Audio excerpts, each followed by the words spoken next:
אוקיי. אנחנו סיימנו את הקלטת האחרון בדיבורים על הטרגדיה של אמא שלך, וגם על המחלה של אבא שלך, מה שהיה לו בשיניים.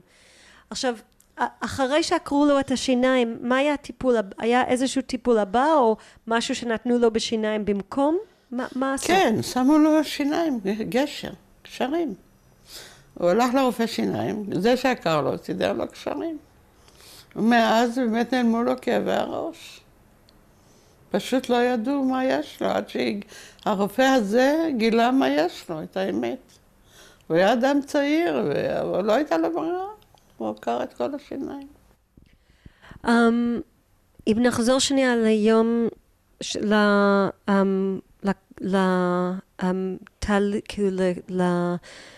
לדברים שעשו בעיר העתיקה לאחר המוות, את זוכרת עוד דברים שעשו שהיה משהו מיוחד שקרה אחרי שאמא שלך אחרי המוות, אחרי 3 חודשים אני עזבתי. באה דודה שלי ולקחה אותי. אני הייתי 3 חודשים בבית וראיתי, אני לא ידעתי מימיני או משמאלי, בהתחלה שכנים עזרו לי, אחר כך אני לא ידעתי מה לעשות, הייתי כל היום בוכה ולא אוכלת. המצב היה גרוע מאוד מכל הבחינות. הקטנה, אחותי, לא ידעתי לטפל בה אפילו, ולא ידעתי לבשל, לא ידעתי להכין. היה מצב קשה מאוד, ואני בכלל לא אכלתי, כל היום ישבתי ובכיתי ולא ידעתי מה לעשות. אז עד שדודתי באה וראתה את המצב, והיא אמרה לאבא שלי, אני לוקחת אותה. זה לא ייתכן שהיא תיגמר פה הילדה הזאת, תראה איך היא נראית. אני באמת אי אפשר היה להכיר אותי כבר. אני רזיתי והצטמקתי. אז עברתי לתל אביב, זהו. ואז אבא התחתן. זה מה שקרה, יאללה. מי שידך לאבא שלך? תדברי יותר בכל נושא. מי שידך לאבא שלך? את זוכרת מה הייתה התהליך? בירושלים היו הרבה שטחנים. ברגע כבר למחרת באו לשדך לו. שם חיפשו, זה פרנסה. היו הרבה שטחנים. כן. אז כן, עוד טרגדיה אני עברתי. לאשתו השנייה קראו גם מלכה וגם דבורקין. ואז, שהיו המודעות הראשונות על אמא, אז היו המודעות מלכה דבורקין. ופעם שנייה היא נפטרה מסרטן, אשתו השנייה, ואני רואה את המודעות מלכה דבורקין, והיא שכבת בדיוק באותו בית חולים, באותו מקום. זה היה בשבילי משהו נוראי. אני הזכרתי באמא שלי, וזה עברתי טראומה נוראית. זה אי אפשר היה לתאר את זה. ראיתי את אמא שלי עוד פעם על הרצפה. אותו שם היה לה. אותו שם, אותה משפחה, והיא נפטרה באותו בית חולים. כשאמא שלך נפטרה, הם שמו מודעות? כן. איך זה היה? מה עשו ומי עשה את זה? היה דפוס, היה בית דפוס בעיר העתיקה. היה בעל דפוס, הוא עשה את המודעות, כן. זה כמו עכשיו, כמו שיש עכשיו או אחרת? אחרת בצורה שונה, אני יודעת, לא זוכרת בדיוק. אבל היה כתוב השם שלה, זה אני זוכרת. אולי נוסח אחר, אני יודעת. לא גדולות, קטנות. נוסח יותר יידיש כזה, אני יודעת. אבל היו מודעות, היה שם בית דפוס. וגם שמלכה שנייה נפטרה, אז כבר היו מודעות יותר גדולות כבר, יותר מודרניות. והיה כתוב השם, אותו שם, באותו בית חולים, באותו חדר, חדר המתים. אני פחדתי לגשת אפילו לשם. זה היה נורא בשבילי. לעבור עוד פעם אותה טרגדיה. כן, מה אני אגיד לך? אבא שלי התחתן בשלישית עם שחר, בדודה שלו. הוא נשאר לבד, והוא שאל אותי, אני אמרתי, אבא תתחתן, לא טוב להיות לבד. הייתה לו בדודה גם כן גרושה המון שנים. ואמרתי, תתחתן איתה, אישה נחמדה מאוד, והם התחתנו. היא עד היום חיה, אני חושבת, היא כבר בת 100 ומשהו. הוא נפטר בן 91. כשאני אמרתי לו, אבא, כשהיא תגיע לגיל 90, אני עושה לך את המסיבה הכי גדולה שיכולה להיות. ואחותי שולה, היא גרה אז בירושלים מול הר הרצל. והייתה לה דירה ענקית שם, והיה לה סלון פי 2 גדול מזה. אז התכנסנו כל המשפחה. היינו 61 אנשים, רק משפחה, חוץ מחברה אחת שלי זאת, שהיא פה, שהיא חברה כמו אחותי הייתה. היא הייתה יחידה זרה. אז היינו 61 איש, נכדים, נינים, בנים. עשינו לו מסיבה לא רגילה. אני תרמתי את הכסף, אחותי עבדה, הכינה עוגות, היה, באמת עשו לו יום הולדת, הביאו לו מתנות, והוא חי עוד שנה, וזהו, ואז הוא הלך. הוא היה מאושר לראות את כל הנכדים והנינים, כולם היו שם, 60 איש. בוא נחזור באמת לילדות שלך, נחזור באמת לבית הזה שגדל, שכולם היו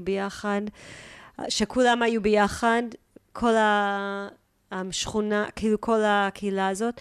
ואם את יכולה לתאר לי את המשחקים שלך בתור ילדה, מה היית עושה בתור ילדה בבית עם החברות, חוץ מלקחת מים מהבאר? חוץ מלקחת מה? מים מהבאר. מה עוד הייתם עושים אני נדמה לי שסיפרתי לך. קודם כל היינו משחקות, המשחק הכי אהוב שלנו זה לעשות הצגות על הקיר. איזה הצגות הייתם עושים? מתחפשים, כל אחד עובד סמרטוט.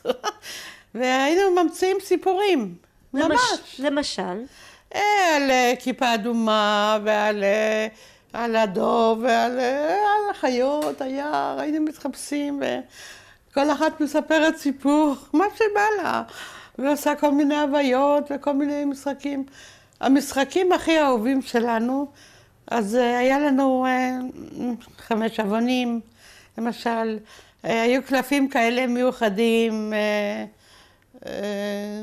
היינו, קוביות לא היה לנו, אבל היה לנו אוסף של כפתורים, אולי 1,000,000 כפתורים היה לנו. היינו משחילים כפתורים, עושים מחרוזות, היינו גם מקריאות אחת לשנייה. ממציאות סיפורים מהראש אפילו. היינו ממציאות כל מיני סיפורים מהראש. היינו יחד מכינות שיעורים, היינו נעזרות אחת בשנייה. היינו אותו גיל בערך, במיוחד המשפחה הזאת, שהיו לה 8 בנות, אז היינו בגיל, כמעט אותם הגילים, שנה פחות, שנה יותר, היינו כמעט אותו גיל, אז יחד היינו מכינים שיעורים, משחקים במחבואים, בתופסת, כל הדברים האלה, מה שילדים בזמנו שיחקו. איפה הייתם משחקים אבל? בחצר, הייתה חצר גדולה. עכשיו בירושלים קר. אם היה קר, היינו בבתים. בעיקר בבית שלהם. אני לא יודעת משום מה, אגיד לך את האמת, הבית הזה היה הכי לא מסודר בעולם. מזרונים ומיטות וסמרטוטים, ואהבנו להיות בבית הזה. גם האח שלי וגם אחותי, אהבנו להיות, הייתה מין חמימות כזאת בבית הזה. אז היינו מתיישבים על המיטות, על הספות, מיטות, סמרטוטים, מזרונים, מה שלא יהיה, יושבים כולם ביחד ומספרים סיפורים וצוחקים ושרים. היינו יחד בצוותא.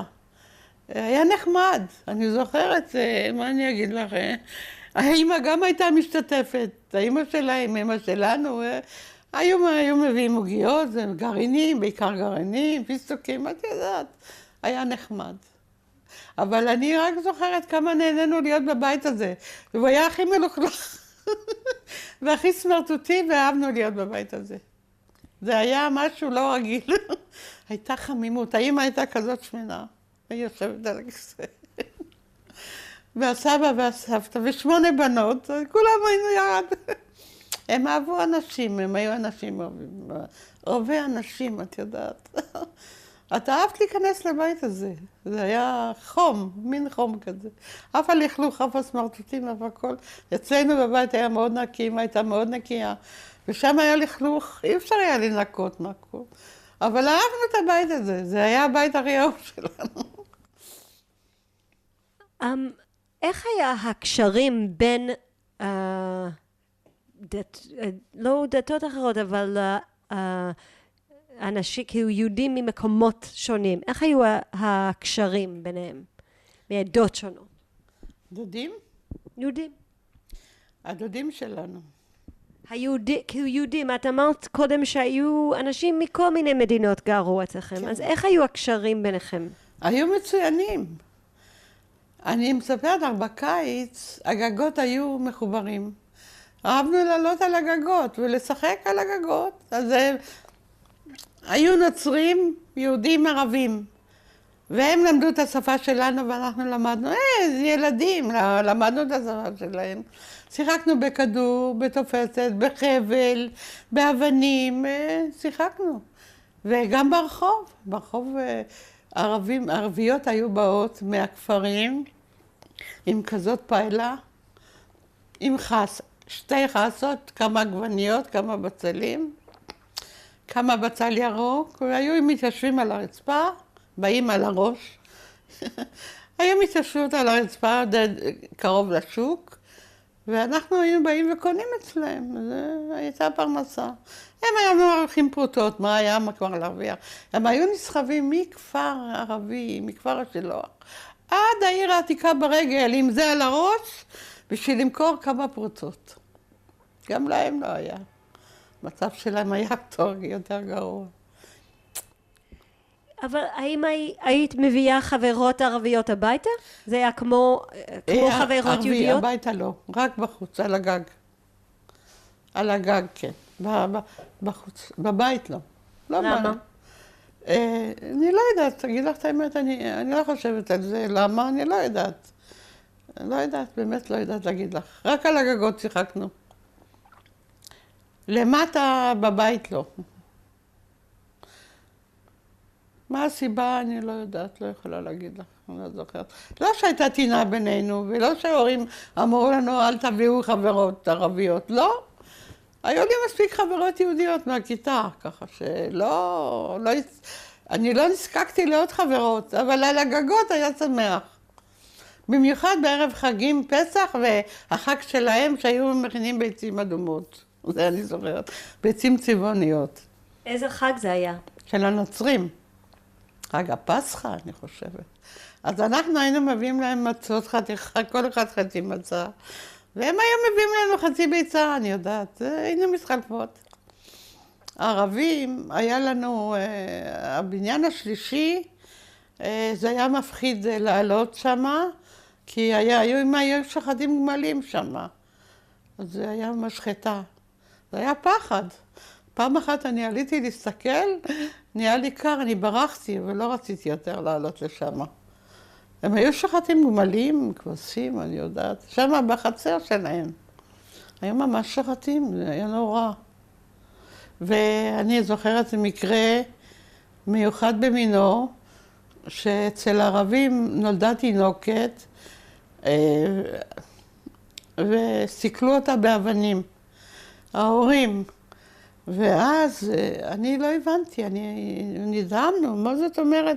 לקחו תינוקת ועם אבנים הרגו אותה? כשגדלתי, אני נזכרתי במקרה הזה, אמרתי, אמא, מה זה היה צריך להיות? הסתבר שהילדה הזאת נולדה עם עבר של גבר ושל אישה. וזה היה בשבילם משהו נוראי, הם סיכלו אותה באבנים. זה טרגדיה נוראית. אצלם הם לא חוכמות, לקחו עם אבנים, ממש הרגו אותה עם אבנים. את ראית את זה? אני לא ראיתי, אבל סיפרו את זה. את יודעת מה שעובר מפה לאוזן. עוד משהו נחמד אני אספר לך. בבניין השלישי היה תנור, מין תנור כזה, וכל יום שישי היינו מכינים חמין. כל אחד היה מכין את הסיר שלו, שמים בתוך החמין, בשר לא היה.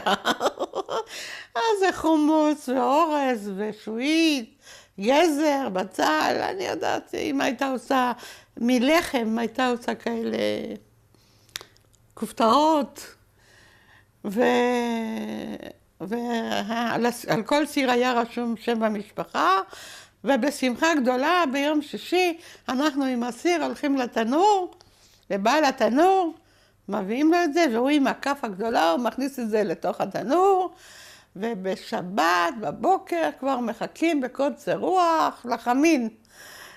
והיו שמים גם 2 ביצים קשות, הרבה ביצים לא היו, כל אחד היה מקבל רבע ביצה. אבל מה, הריח שהייתי באה לשם, כבר מהתחילת הרחוב רציתי כבר לאכול את כל החמין. זה היה הריח, לא שמו משהו מיוחד, הריח היה מיוחד.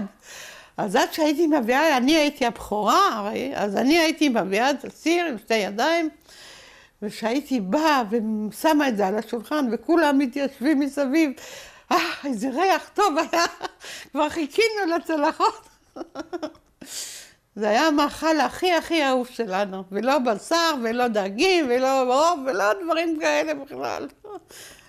בשר זה איפה פעם, אולי בשנה ראינו בשר.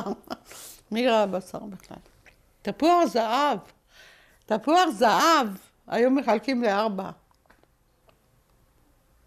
אז מה כן אכלתם בבית? תתארי לי את הארוחות שלכם, ארוחת בוקר, צהריים וערב.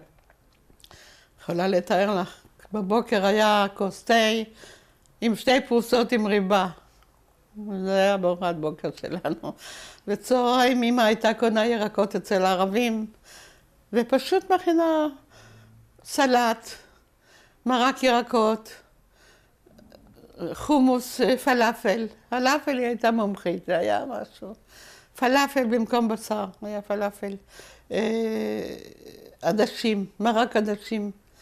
מרק שועית, מרק גריסים, כל הדברים האלה קטניות. זה היה הרבה בבית. זה לא משהו מיוחד. ובערב, גם כן, בקושי לחם, אם הייתי קונה גבינה, קופסה כזאת קטנה, או 100 גרם זיתים, 100 גרם. היו מחלקים לכל אחד 2 זיתים, ומרחים את הלחם עם גבינה, ואם היה חלב, אז כוס קפה, ואם לא, אז עוד פעם כוס תה, וזה היה האוכל שלנו. היית רעבה? לא, התרגלנו. כמובן שאי אפשר להגיד שהיינו שבעים, אבל אני לא חושבת שהסתובבנו ברעב, לא. התרגלנו, זה עניין של הרגל, ידענו זה מה יש, זה מה יש, אין יותר. אם רצינו עוד פרוסה לחם, קיבלנו. לחם היה מספיק, אם הייתה קונה לחם מספיק. חלב, היינו קונים, איך אני אגיד לך, כזה, בדרך כלל אהבנו לקנות חלב מתוק, לקופסה כזאת. כל אחד כפית חלב וזהו. חוץ ממך שהיה לך כל הדרך הביתה. חוץ ממך שהיה לך כל הדרך הביתה. אני את המנה שלי כבר אכלתי בדרך. אני הייתי אומרת לה, תפתח אותה. אמא ידעה כבר. אז טוב, יותר לא הייתי אוכלת, זה כבר היה המנה שלי. תתארי לי את הבגדים שהיית לובשת אז. הבגדים, אני אגיד לך. אמא הייתה קונה שאריות בדים, הרי הייתה תופרת. והיא תפרה לי בגדים יפהפיים. והבגדים שלי עברו אחר כך לאחותי. ואחותי תמיד כעסה, למה את נותנת לי את הבגדים של בתיה? אני גם רוצה בגדים חדשים. טוב, נעליים לדאבוני הרב, אני חייבת לציין את זה. אבא היה הולך וקונה לנו נעליים יד שנייה. היה בשוק אחד שהיה מוכר נעליים ישנות. מה לעשות? לא היה כסף. היה מחפש לנו נעליים ישנות, זה ירד לנו את הרגליים, עד היום אני סובלת. בגדים לא היה חסר לי, כי הייתה קונה בדים בגרושים אצל הערבים, והיא הייתה תופרת לי. מה, תתארי לי איך היו נראים הבגדים שלך, כי אנחנו לא יודעים. הבגדים שלי פשוט חצאית יפה, פליסה, עם חולצה יפה, עם צווארון עומד, עם כפתורים. אני הייתי מלבשת מאוד יפה. עם שרוול יפה, צווארון יפה, אני זוכרת. הייתה אפילו עושה קישוט מסביב לצווארון, רוקמת לי פה גם פרח. היא הייתה אישה, משהו מדהימה. מכלום הייתה עושה. אני תמיד הייתי לבושה יפה.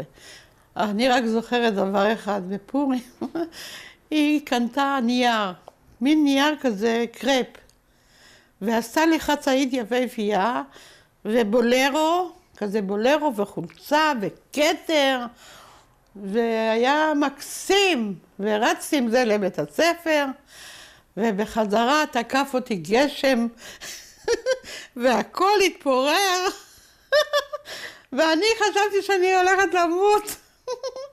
למזלי מלמטה לבשתי סמלה, כי זה נייר.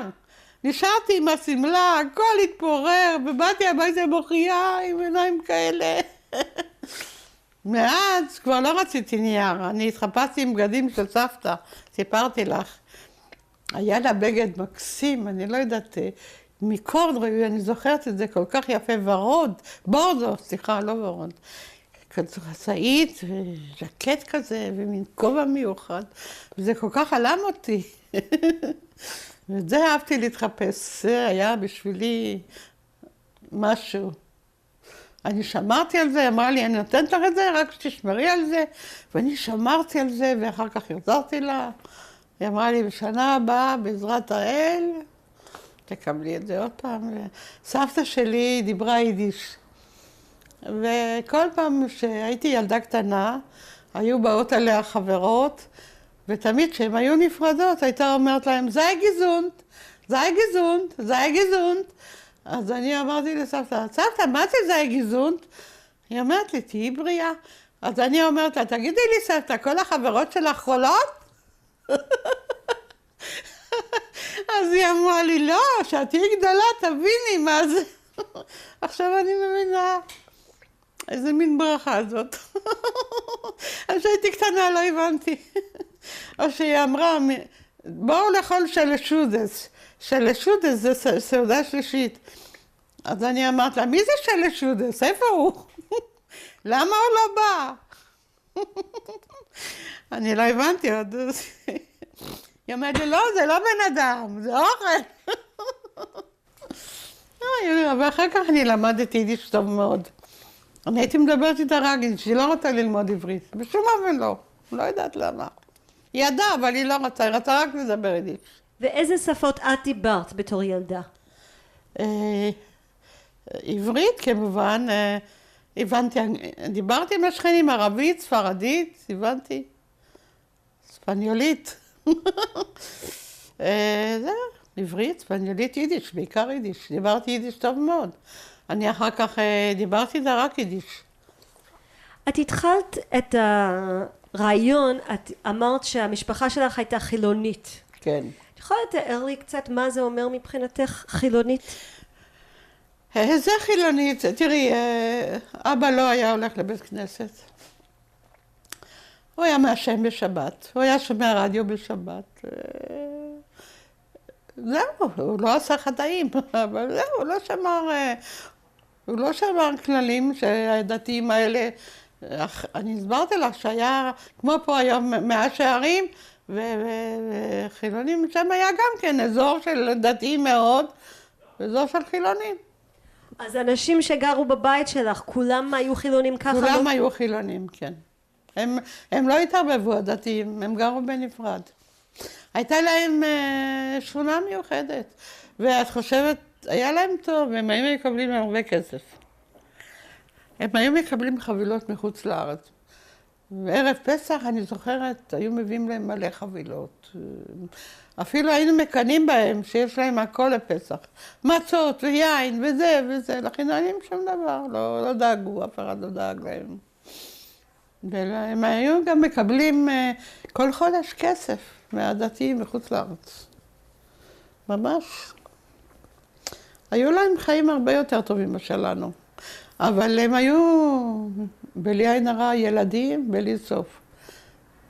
היו יולדים כל שנה, כל שנה, כל שנה, כל שנה.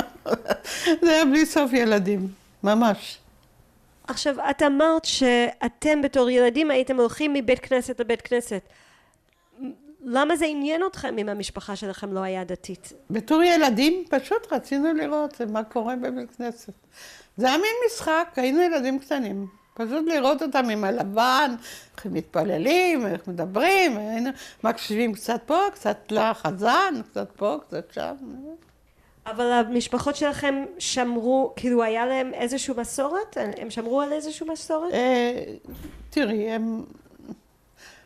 מסרתי כמו ישראלים, זה לא משהו מיוחד. לא, הם לא היו דתיים, הם באו מליטא לא בתור אנשים דתיים, הם באו בתור חלוצים. המטרה שלהם הייתה שונה. הם לא באו בתור אנשים דתיים לארץ. אבל היו בבניין שלכם גם פרסים, גם תימנים, אמרת כל מיני. כן.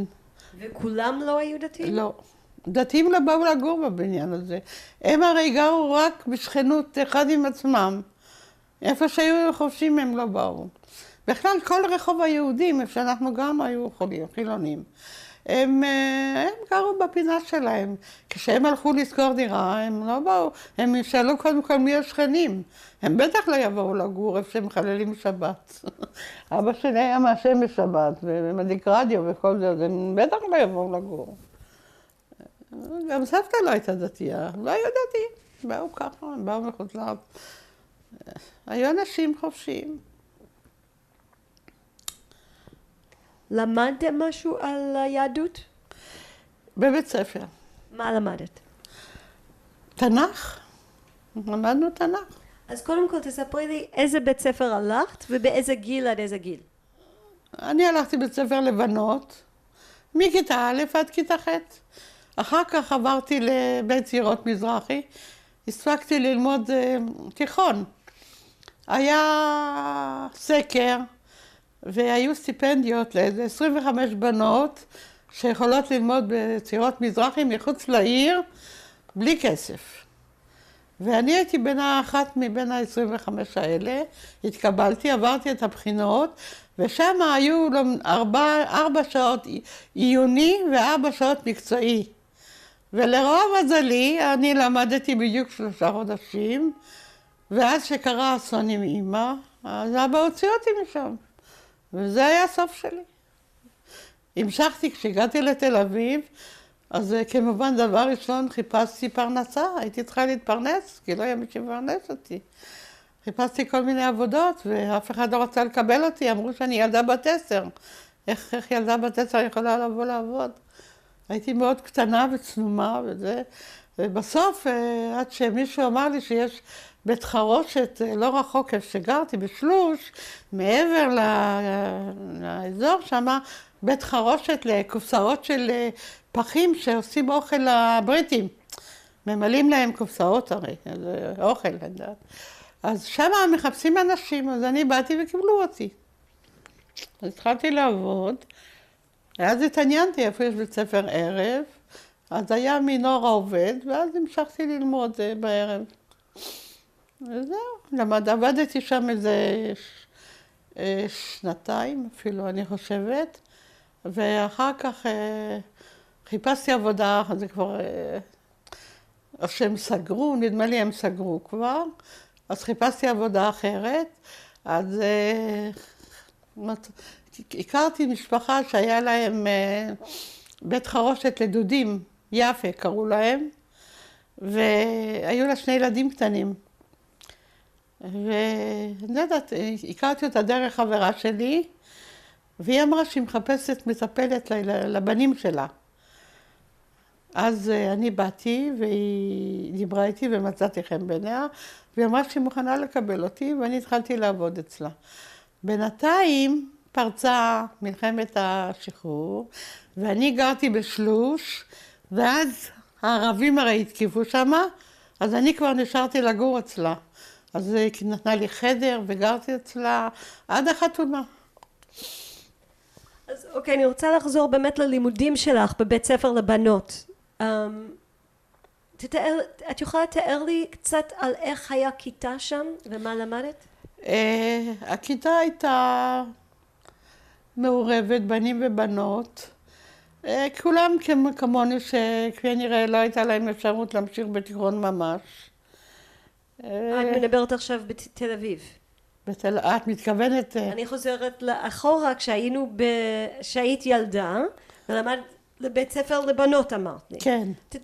קודם כל, מה היה השם המלא של הבית ספר? בית ספר לבנות, זה היה השם של בית ספר, וזה היה בדיוק מול בית ונגרטן.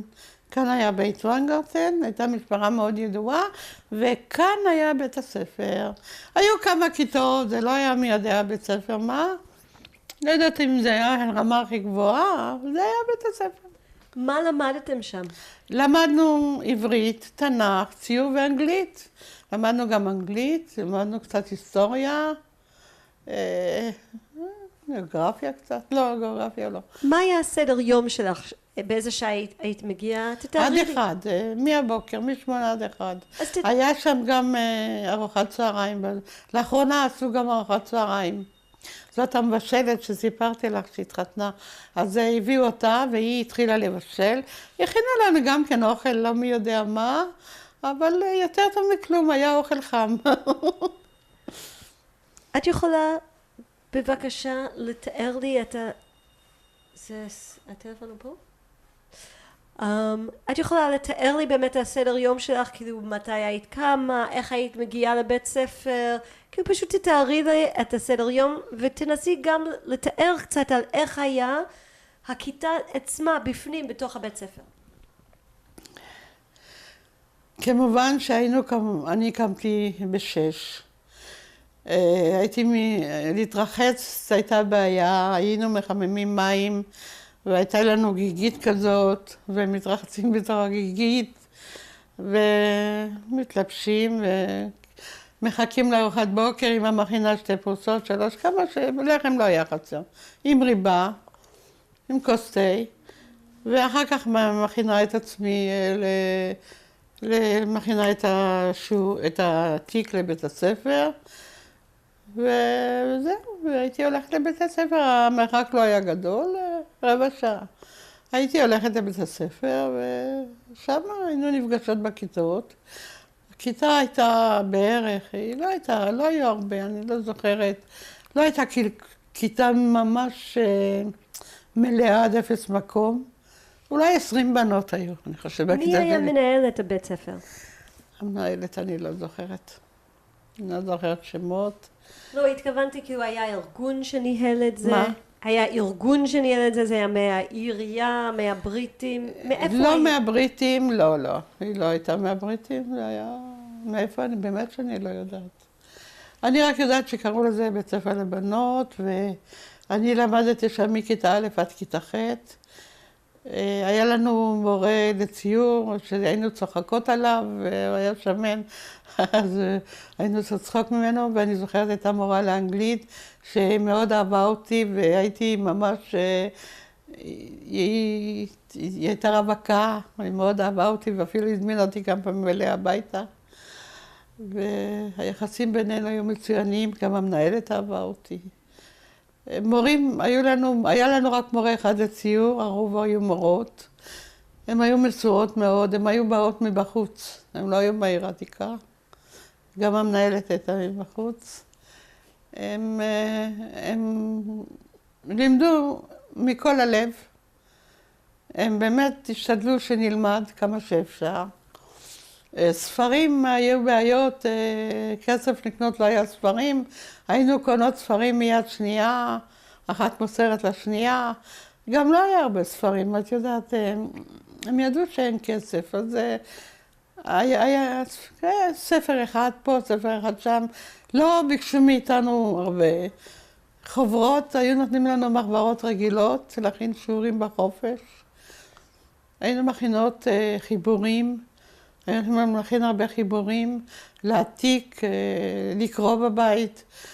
מה שכן, הייתה ספרייה קטנה, ואני הייתי מחליפה המון ספרים. הייתי יושבת עד 2 בלילה עם נר במטבח, בשביל לא להפריע, והייתי קוראת המון ספרים. מאוד אהבתי לקרוא ולכתוב, והייתי שומרת על ניקיון המחברת. אוי ואבוי, מי שהיה נוגע במחברת שלי. איזה סוג ספרים את היית קוראת? את זוכרת? כן, הייתי קוראת ספרי הרפתקאות, אפילו ספרי ילדים. אז לא היו מי יודע מה ספרים. בדרך כלל סיפורי ילדים, כן. וגם הייתי קוראת את הספרים של בית הספר, מה שנתנו לנו. את זוכרת כשאת אומרת ספרי ילדים, את זוכרת איזה ספרי ילדים? אני הייתי ילדה, אני באמת לא זוכרת. כשגדלתי אני זוכרת שקראתי הרבה רומנים. כל מיני ספרות, רומנים, היסטוריה, אבל בספרי ילדים, מה שהיה שם, לא היה הרבה. הרבה לא היה, אין מה לדבר. היה מעט מאוד מה לקרוא. אבל מה שהיה, קראתי ברהבתנות, אני מאוד אהבתי לקרוא. אהבתי לכתוב הרבה. כתבתי הרבה חיבורים, הייתי כותבת המון חיבורים. כן, מאוד אהבתי לכתוב. מה עוד אני יכולה לעשות? היו לך גם חברים בנים? לא, בנים לא. לא, אי אפשר, בגיל הזה לא היו שם בנים ובנות. כשהגעתי, אפילו הגעתי לתל אביב, בגיל 17 רק יצאתי עם חבר ראשון. לא היה נהוג לצאת עם בנים. גם הבנים היו יותר פראים. לא היה קשר בין בנים ובנות שם. אפילו במשפחות חילוניות? אפילו במשפחה חילונית, לא היה קשר.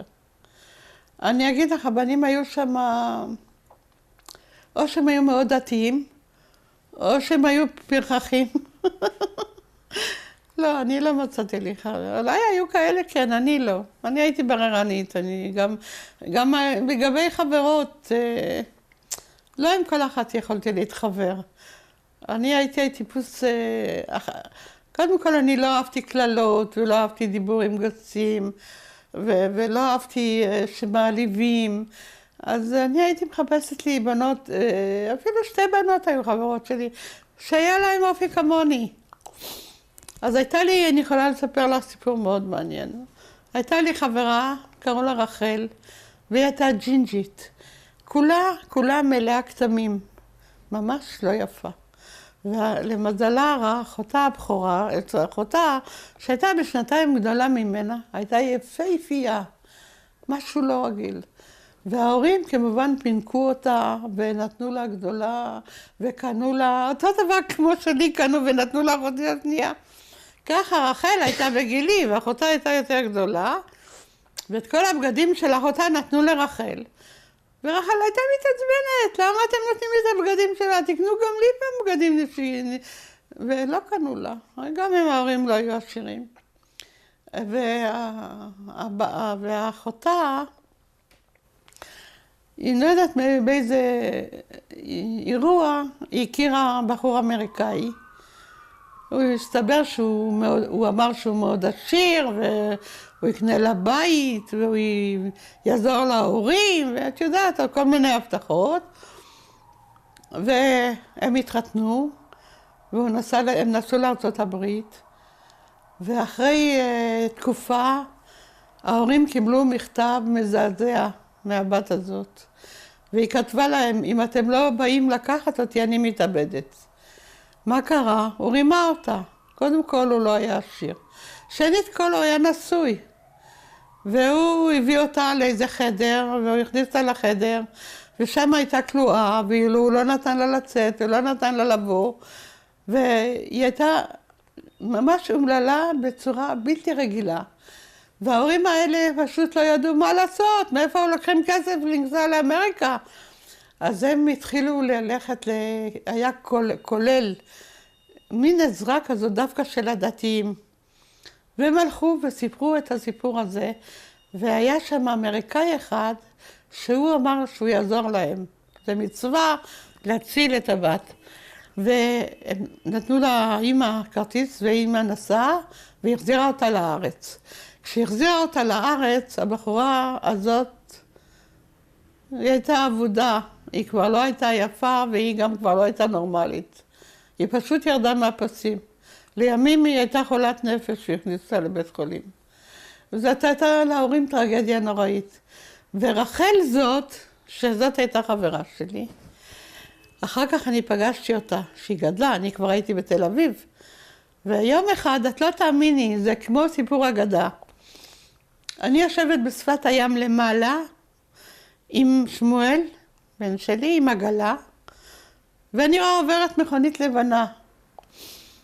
ופתאום אני מסתכלת לתוך המכונית ואני רואה, יושבת מישהי מלובשת בטוב טעם עם כובע כזה גדול, עם רחב שוליים, והמכונית נעצרת לידי. ואני אומרת, מה פתאום? זה נורא מרגש אותי, את יודעת. והיא נעצרת, ואני מסתכלת על המכונית, ואני לא מזהה, מי זאת? והיא פותחת את הדלת, והיא יוצאת אליי, והיא מתנפלת עליי, בתיה! ואני מסתכלת, אני אומרת לה, מי זאת? ואז אני מסתכלת עליה, אני אומרת, רחל! ואנחנו מתחילות להתחבק ולהתנשק באמצע שדות הים. אני הייתי נדהמת, אני אומרת לה, רחל, מה זה? מה כל זה? והיא מספרת לי את סיפור חייה, בדיוק מה שקרה לאחותה ההפך. היא הכירה בחור מהשואה. בחור עני שלא היה לו פרוטה בכיס. וההורים שלה, היא התאהבה בו והוא התאהב בה, וההורים שלה החליטו להכניס אותו אליהם הביתה. אבא שלה היה סייד, והוא לקח אותו לעבודה, והוא עזר לו בעבודה. לימים שהתחילו אחרי המלחמה, הרי התחילו פיצויים, והוא תמיד טען שאבא שלו היה מאוד מאוד עשיר בפולין. ושהוא השאיר בתי חרושת וכל מיני יהלומים ותכשיטים, ושאבא שלו עסק ביהלומים. ולא האמינו לו, חשבו שהוא צוחק. אבל באמת כשהתחילו לדבר על פיצויים, אז הוא הגיש בקשה, שאבא שלו, אבל לדאבונו הרב, עבדו לו מסמכים. ואז, תשמעי מה זה גורל. ויום אחד הוא החליט, שהיות ואבא שלו עסק ביהלומים, הוא החליט שיעזוב את הסיוט, והוא ילך לעבוד ביהלומים. והוא נסע לנתניה, לבית חרושת ליהלומים. ושם היה אדם מבוגר, בעל בית החרושת. והבחור מצא חן בעיניו, והוא התחיל לשאול אותו, מאיפה אתה? מי אתה? והוא סיפר לו, אבא שלי היה ככה וככה, הוא עבד ביהלומים, ואני רוצה ללמוד את המקצוע. אז הוא אומר, אתה הבן של זה וזה? אלוהים! והוא התחיל לרבק אותו ונשק אותו. הוא אומר לו, זה היה החבר הכי טוב שלי. בוא, בטח תעבוד. והוא התחיל אצלו לעבוד. והאדם הזה היה ניצול שואה. הוא העביר כאן בית חרושת. ולא היו לו ילדים, והוא אימץ אותו לבן. ולא עברה תקופה, והאדם הזה נפטר, והוא השאיר לו את כל הרכוש. ולא רק זה, הוא גם אחר כך הוא הצעיר מה היה לאבא שלו. ועל סמך זה הוא גם קיבל כסף. ואז הבחורה הזאת הפכה למיליונרית. היא גרה בנתניה.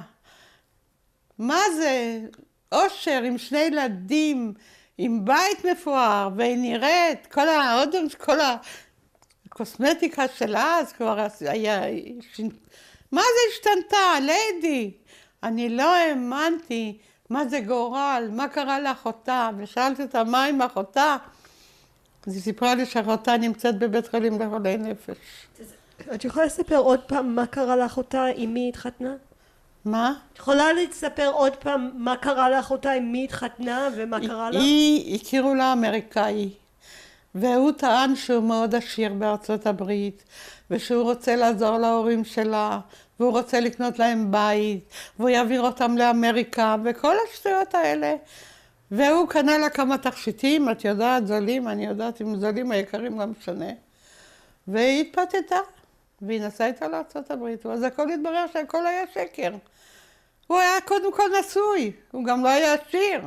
אולי היה לו קצת כסף, אבל לא היה עשיר. הוא שכר לה איזו דירה קטנה, ושם הוא זרק אותה, שהיא תהיה המאהבת שלו. אבל היא לא קיבלה את זה, היא הייתה אומללה בצורה נוראית. היא ממש יצאה מדעתה. היא כתבה מכתב אחד, אם אתם לא באים להציל אותי, אני מתאבדת. אז זה היה טרגדיה גם כן להורים האלה נורא. אז היו כאלה גם הרבה מקרים.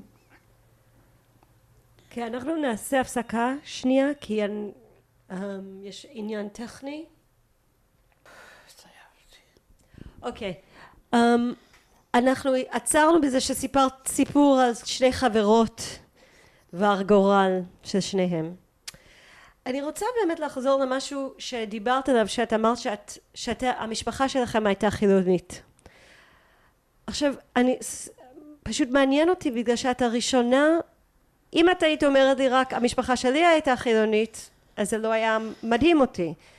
אבל את אומרת לי שכל הכביש שלך היה חילוני. ואת הראשונה מכל מי שדיברתי איתם, שאומרת לי שיש דבר כזה חילוני בעיר עתיקה.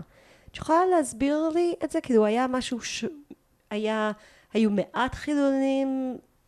מה באמת היה לזיכרונך? תראי, אני אגיד לך את האמת. אני זוכרת אני זוכרת את הסבתא שלי היא הייתה אלמנה צעירה כבר, ואני לא זוכרת שהיא הלכה לבתי כנסת, או... אני לא זוכרת שהיא הייתה דתית. אז כשנראה שהם באו, הם לא היו דתיים. כי אם היא הייתה באה מבית דתי, אז היא הייתה ממשיכה את המסורת. אבל לא ראיתי אותה הולכת לבית כנסת או מתפללת, לא ראיתי. אוקיי, בוא נחזור באמת, דיברנו באמת על הבית ספר שלך. את יכולה לתאר לי קצת על, באמת בתוך שיעור, תשימי אותי בתוך שיעור אחד, תבחרי איזה, ואיך התנהל השיעור הזה? כמה ילדים היה בכיתה? שיעור? כן, שיעור אחד. קודם כל, הילדים היו מאוד ממושמעים. שהמנהלת בבוקר, קודם כל שבאנו בבוקר, אבל אני צריכה להיזכר. שבאנו בבוקר, היינו נעמדים בחצר, והמנהלת הייתה מסתכלת אם אנחנו מסודרות, עם הילקוטים, עם הנעליים המצוחצחות, עם הבגדים. הייתה לנו חולצה וחצאית, שכולם באו נקיות, מסודרות, ואז הייתה אומרת לנו בוקר טוב, ואנחנו היינו כולם אומרים בוקר טוב, ואחר כך מתפזרות לאט לאט לכיתות. בדרך כלל הבנות היו מאוד ממושמעות, לא היינו מפריעות למורות. חוץ מהמורה לציור שהיינו צוחקות ממנו, אבל לרוב המורות נתנו כבוד. באמת הבנות לא השתדלו לא להפריע. אני יודעת שאני שמעתי בצמא כל שיעור, אני חושבת שגם כולם. היו כמה עצלניות, אחת שהייתה פנינה קוברמן, זאת סיפרתי לך, שהיא רצה שאחרים יכינו לה את השיעורים. הרוב היו בסדר, פחות או יותר מכינות שיעורים, ולמדנו בשקט. הייתה שעה ציור, המורה היה יוצא, עשה 10 דקות הפסקה, יוצאים החוצה. אחר כך, ככה ב-12, היינו למדות עד 1:30, היינו נכנסות, לאחרונה זה קרה. אז היה לנו מטבח ומרק עם פרוסת לחם, משהו חם לאכול. ואחרי זה היינו כרבע שעה בחוץ. חצר גדולה לא הייתה, היה חצר קטנה, זאת אומרת, לשחק משחקים גדולים לא היו. סתם הסתובבנו בחצר, אני יודעת, ובחזרה נכנסים לכיתה, ממשיכים. מה היה קורה בחופשים של בית ספר? בחופשים היינו בבית. האמת, אני עבדתי בחופשים. הייתה לי חברה שלדוד שלה היה בית מלון, ולמטה הייתה מסעדה לבני ישיבה. בחורי ישיבה שהיו באים לאכול ארוחת ערב. והיא עבדה שמה, פשוט להכין להם סנדוויצ'ים, לשתות כוס תה וזה. והיא שאלה אותי אם אני מוכנה לבוא איתה לעבוד בחופשים. אמרתי כן, למה לא? הלכתי איתה ועזרתי לה להכין סנדוויצ'ים. איזה 60 בחורים היו באים לאולם. אז היינו מכינים סנדוויצ'ים, לשתות, סלט, אוכל ארוחת ערב. והיינו שם הייתי באה בערך זה היה רק לארוחת ערב. הייתי באה ככה ב3, עד 6:30, היינו חוזרות יחד הביתה. הייתי מקבלת כמה גרושים בחודש. וזה היה עוזר, הכל היה עוזר. אני אהבתי לעזור בבית, ראיתי שהמצב תמיד קשה, אז השתדלתי תמיד, אם אפשר להביא עוד אגורה ועוד אגורה ולעזור. היינו 4 ילדים, צריכים לאכול.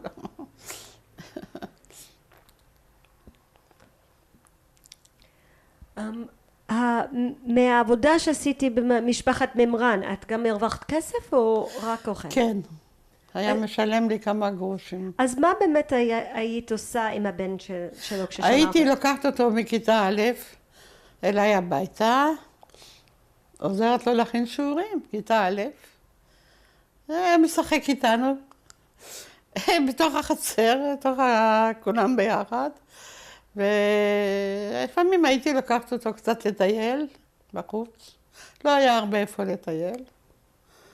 לא היה בעצם, לא היה גינות ולא היה לאן ללכת. בדרך כלל הוא היה איתי בחצר. הוא היה משחק איתנו. ובערב, ב8, הייתי מחזירה אותו הביתה. ומה היית עושה עם כל הכסף שהרווחת מכל העבודות שלך? כל פרוטה הביתה. כל פרוטה. אני לא לקחתי לעצמי שום דבר. הייתי נותנת לאמא. האם המשפחה שלך היה נוסע לחופשות? מה היה? האם המשפחה שלך היה נוסע לחופשה מתישהו? לא, אף פעם. אף פעם לא יצאו לחופשות, לא היה כסף. מאיפה היה כסף? ממש לא יצאו לחופשות, אפילו לתל אביב בקושי נסעו. לא היה כסף, אפילו לנסוע לתל אביב לא היה. תראי, אם אין עבודה ואין פרנסה, מאיפה יש כסף? אין כסף. לנסוע לתל אביב הייתה בעיה. אני לא זוכרת אפילו, פעם נסענו לתל אביב, אולי פעם, אני יודעת. לא, היה קשה מאוד. עד לא, אני לא זוכרת שהיה יותר קל מבחינה כספית. האם להורים שלך היו חיי חברה? השכנים, הסברתי לך. חיי חברה עם השכנים. בגלל הרדיו שלו. בגלל הרדיו כולם באו לשמוע. היו חיי חברה. היה בליל של שפות, כל אחד דיברה שפה אחרת, אבל הבינו אחד את השנייה. אז הם מדברים יידיש, עברית, ספרדית, ערבית, אבל לא חשוב, כולם צחקו, כולם אכלו מה שהיה על השולחן, גרעינים, בוטנים, את יודעת, סוכריות, שומעים רדיו. אבא שלי אהב לספר סיפורים, היה ממציא מהראש סיפורים, אנשים היו משתגעים. אני הרשתי את זה ממנו. הוא היה מספר סיפורים כאלה, אנשים היו יושבים עם פה פעור. הוא לא ראה סרטים, אבל מה? כשהתחילו הסרטים, והתחילו הסרטים עם גרטה גרבו, נינוצ'קה, הוא היה משוגע. איפה שהיה הסרט, הוא היה נוסע. אפילו לא לאכול, רק לראות את הסרט. זה היה הסרט ראשון שהוא ראה, הוא השתגע על הסרט הזה. הוא אהב לראות את זה. אבל זה היה פעם באמת ללכת לסרט. מי הלך לסרט? אז בזמנו. היה בכלל מחוץ לעיר, קולנוע ראשון. אז היה צריך ללכת ברגל או לנסוע באוטובוס ולקנות כרטיס. מי היה כסף בכלל? מי חשב על סרט? זה היה מותרות. אז היו, כאילו ההורים שלך הלכו לסרט? אבא שלי אהב אחר כך בתקופה יותר מאוחרת. שכבר היה יותר קצת יותר כסף, הוא התחיל קצת יותר להרוויח. כבר היו קצת יותר תיירים, אז הוא הרוויח יותר כסף. התיירים כבר היו קונים את העבודות שלו, אז כבר היה קצת יותר קל. אז התחיל להשתפר קצת המצב. אז הוא הלך לבד או לסרט? הוא היה הולך עם אמא פעם, לפעמים לבד, לפעמים אמא, כן. פעם בשנה, אפילו לא. זה היה חד פעמי. מי חשב על זה, על הדברים האלה? חשבו איך להעביר את היום, להאכיל את הילדים.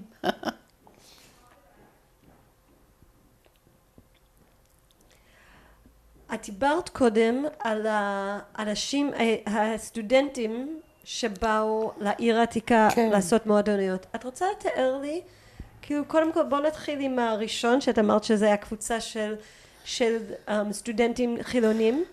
תתארי לי בבקשה איך נפגשתם, מתי נפגשתם. איך נפגשנו? הם באו אלינו הביתה. היא, שרה, קראו לה שרה. היא באה לאמא שלי והיא אמרה, תשמעי, אנחנו כאן חדשים, אנחנו רוצים לתת חינוך לילדות בגיל 10-12, נדריך אותם, נספר להם, שיבואו. אז אמא שלי שמחה מאוד. כן, הם באו הביתה, הם ידעו איפה שיש ילדים. בכל בית היו ילדים. הם חיפשו ילדים בגילאים האלה, הם באו במיוחד לבתים. הם גרו באותו רחוב שלנו, רק בסוף. אז איפה היו המפגשים? אצלהם. איפה זה היה? זה היה באותו רחוב, רחוב היהודים, יותר למטה, והם שכרו שתי דירות, דירה למטה, דירה למעלה, ודירה למטה. זה היה מין חוגים כאלה. היו איזה 10-12 בנות היו באות. ומה עשיתם בחוגים האלה? קודם כל עשינו התעמלות, זה אני זוכרת, לימדה אותנו התעמלות. אחר כך היא הייתה מספרת לנו על ביאליק ועל הרצל ועל למשל על המשפט שהיה בצרפת על נגד זה היהודי הזה שהאשימו אותו זה אני זוכרת, נו. היהודי הזה שהאשימו אותו בבגידה. סיפרה לנו המון דברים, באמת למדנו ממנה הרבה דברים שלא ידענו. כל מיני דברים סיפרה לנו, לימדה אותנו ממש. והיא התעמלות, סיפורים, משחקים, ככה את יודעת, זה היה נחמד. שעתיים היינו יושבים איתה, שעה, שעתיים, לא יותר. מתי, כאילו היה פעם בשבוע, פעם ביום? לא פעם ביום, אולי 2-3 בשבוע, כן. נוסף לזה הלכתי גם לדתיים, למזרחי. אהבתי גם שם ללכת, הם גם כן שכרו דירה כזאת, 2 בחורים, סטודנטים הם היו. נדמה לי שאחד עוד חי עד היום, דוב רפל, מדבר בטלוויזיה, והוא היה נותן לנו שיעורים בתנ"ך. וגם היו נפגשים פעמיים בשבוע? כן, מי שהיה בא, היינו באים. כן, הוא היה נחמד, שמנמן כזה, אני זוכרת אפילו. אברמוביץ' היה זה שהתחתן עם התימניה. זוכרת את הדברים האלה, אני זוכרת. שניהם היו נחמדים מאוד. בשני הקבוצות האלה, זה היה בנים בנות, זה היה בנות, איך זה היה? לא, בנות, בעיקר בנות. לא היו בנים ובנות, לא. משום מה, גם במזרח היו רק בנות. וגם שם היו רק בנות. יכול להיות שהייתה קבוצה של בנים? לא, אני לא יודעת. אני יודעת, היינו רק בנות. האם עם הקבוצות האלה הייתם יוצאים לטיולים מחוץ לעיר העתיקה? לא. והמדריכים האלה הם אלה שאחר כך גילית שהם באו כדי לשמור על העיר העתיקה? כן. לא השניים האלה, לא אברמוביץ' ורפל, אלא אלה, שרה. הם היו חילונים, הם לא היו דתיים. דוב רפל היה דתי, הם היו לא ממש דתיים, הם היו מהמזרחי. ואלה היו חופשיים. נדמה לי שקראו להם אפילו המשמרת הצעירה, משהו כזה. נדמה לי, אני לא זוכרת את השם. היה להם שם מיוחד. את היית חלק מאיזושהי תנועה ציונית בצעירותך? לא היו שם תנועות ציוניות.